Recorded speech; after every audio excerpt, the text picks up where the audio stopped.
Bismillahirrahmanirrahim. Assalamualaikum warahmatullahi wabarakatuh. Perkenalkan, nama saya Labi Zulfami. NIM 20.24086. Saya dari kelas A dengan mata kuliah Hukum Interdisipliner. Di sini saya akan menjawab soal-soal dari Bapak, yaitu soal UAS yang membahas fikih anti korupsi dari kelompok saya. Yang pertama, di sini bagaimana pandangan Islam menghadapi permasalahan korupsi. Pandangan Islam dalam menghadapi persoalan korupsi. Bangsa Indonesia yang mayoritas penduduknya beragama semua, sampai dengan saat ini Indonesia masih menyandang jawara dalam hal korupsi. Korupsi dilarang dalam ajaran agama apapun, termasuk agama Islam. Meskipun terjadi praktek korupsi di berbagai sektor, tidak serta-merta berdampak langsung kepada kehidupan kita. Namun jika kita semua tidak peduli dan turut serta pada upaya pemberantasan tindak pidana korupsi, maka lambat laun kita semua akan hancur berantakan. Hal ini diibaratkan sebagai sebuah kapal besar yang bernama Indonesia berlayar menyeberangi lautan, menyeberangi samudra luas dan mengangkut syarat penumpang dengan berbagai berbagai kepentingan agar tujuan dapat dicapai dengan selamat, maka kapten kapal harus menegakkan aturan main seperti yang telah mereka sepakati.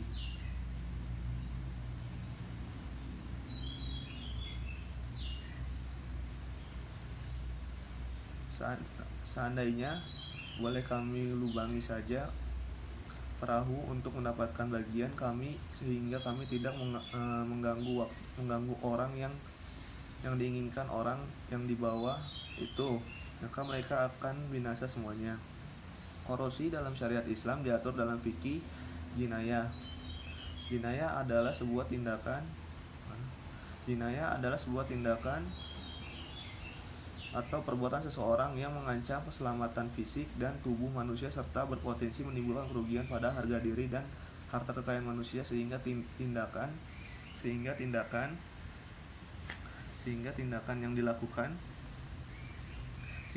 atau perbuatan itu dianggap haram untuk dilakukan, bahkan pelakunya harus dikenai sanksi hukum, baik diberikan di dunia maupun hukum Allah kelak di akhirat. Menurut pandangan Islam ini, korupsi sama aja mencuri uang rakyat, dan hukumannya itu bisa dipotong tangannya atau didenda, disanksi dengan hal lain. Konsep korupsi atau riswah dalam Islam. Riswah menurut bahasa berarti pemberian yang diberikan kepada hakim atau lainnya untuk memenangkan perkara dengan cara yang tidak dibenarkan, atau untuk mendapatkan sesuatu yang sesuai tindakannya. Tindakan dibenarkan atau untuk mendapatkan sesuatu yang sesuai dengan kehendaknya. Definisi lain riswah adalah pemberian yang diberikan kepada seseorang agar mendapatkan kepentingan tertentu. Pandangan suap menurut mazhab Hanafi, dalam fatwa Qadhi Khan, tokoh mazhab Hanafi, disebutkan kalau seorang anak hakim atau notulennya atau salah satu pegawainya menerima suap dan kasusnya diserahkan kepada hakim tersebut untuk diputuskan hukumannya, maka keputusan hakim diterima kalau dia tidak mengetahui transaksi suap yang terjadi. Tapi jika hakim mengetahui praktik kolusi yang terjadi dengan kerabatnya, maka keputusannya ditolak. Pencegahan dan penanganan korupsi dalam Islam. Korupsi dalam paradigma syariah Islam disebut dengan perbuatan khianat yang mencerminkan perilaku munafik. Dalam perspektif Islam, orang yang melakukan korupsi disebut khoin. Termasuk di dalamnya adalah penggelapan dan penyelewengan dana atau uang yang dimanfaatkan kepada seseorang. Tindakan khoin ini tidak termasuk definisi pencuri dalam tanda kurung syariqah, yakni yang diartikan mengambil harta orang lain secara diam-diam, atau akhdhul ma'ala wajahil ikhfati wal isra. Pada dasarnya faktor utama penyebab korupsi dalam paradigma syariah Islam adalah faktor ekonomi ideologi yang didukung kebutuhan untuk memenuhi faktor ekonomi. Menurut Islam secara normatif, sistem hukum plural ini haram hukumnya diterapkan dalam akidah Islam. Sekian dari saya, itu jawaban nomor 1. Dan selanjutnya saya akan menjawab soal nomor 2. Di nomor kelompok 4 ini membahas tentang fikih kebencanaan. Di sini saya sudah mengartikan fikih kebencanaan: bencana atau kejadian luar biasa yang membawa kematian serta kerusakan ekosistem, lingkungan hidup, pencemaran di laut maupun di darat adalah merupakan peristiwa yang direncanakan Tuhan sebagai wujud keseimbangan alam sunatullah.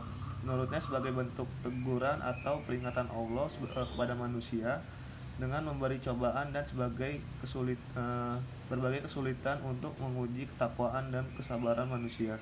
Sebagaimana dinyatakan dalam Al-Quran, artinya, apakah kamu mengira bahwa kamu akan masuk surga padahal belum datang kepadamu cobaan sebagaimana halnya orang-orang terdahulu sebelum kamu, maka mereka ditimpa malapetaka dan kesengsaraan. Mereka digoncang dengan berbagai macam cobaan sehingga berkatalah Rasulullah dan orang-orang beriman bersamanya, bilakah datangnya pertolongan Allah? Ingatlah sesungguhnya pertolongan Allah itu amat dekat. Surat Al-Baqarah surat kedua ayat 214.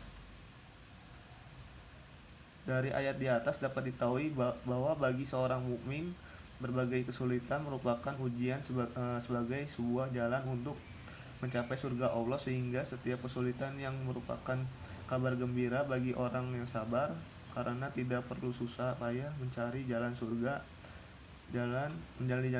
Jalan itu didatangkan oleh Allah kepada hadapannya. Kelebihan makalah ini penjelasannya sangat jelas, dan dari penjelasan tersebut mengingatkan kita kepada bencana itu ada di mana saja dan terjadi kapanpun. Yang poin keduanya, dan dari penjelasan tersebut kita harus mempersiapkan diri kita dan mempersiapkan bekal kita apabila kita sudah dipanggil sama yang di atas. Ketiga, kekurangan makalah: A. Masih kurangnya materi baik dari sisi Al-Quran dan hadisnya. B. Kurangnya penjelasan atau contoh-contoh. Selanjutnya saya akan membahas kelompok 5 dan kelompok 6.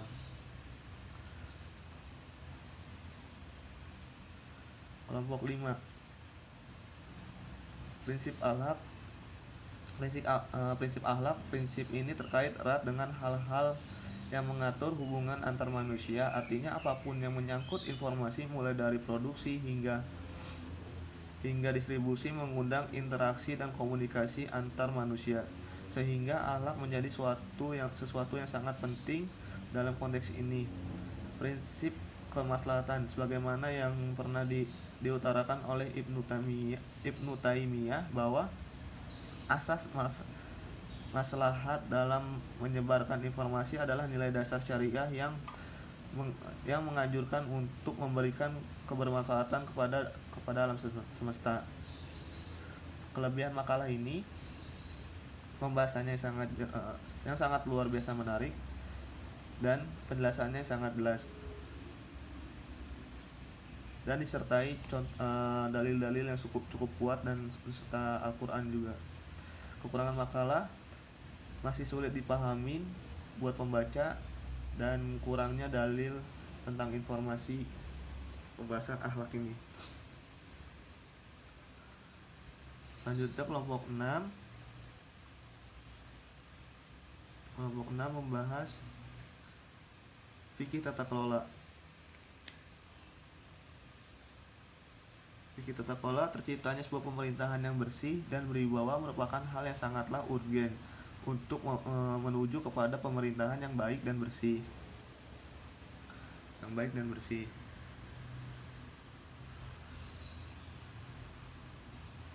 Diperlukan pengolahan berbagai bidang kehidupan seperti politik, hukum, ekonomi, sosial, dan budaya secara lebih serius, transparan, dan terarah serta melibatkan semua komponen bangsa guna bersama-sama bangkit dari keterpurukan dan kehinaan di mata internasional. Di dalam hukum Islam juga terdapat konsep good governance melalui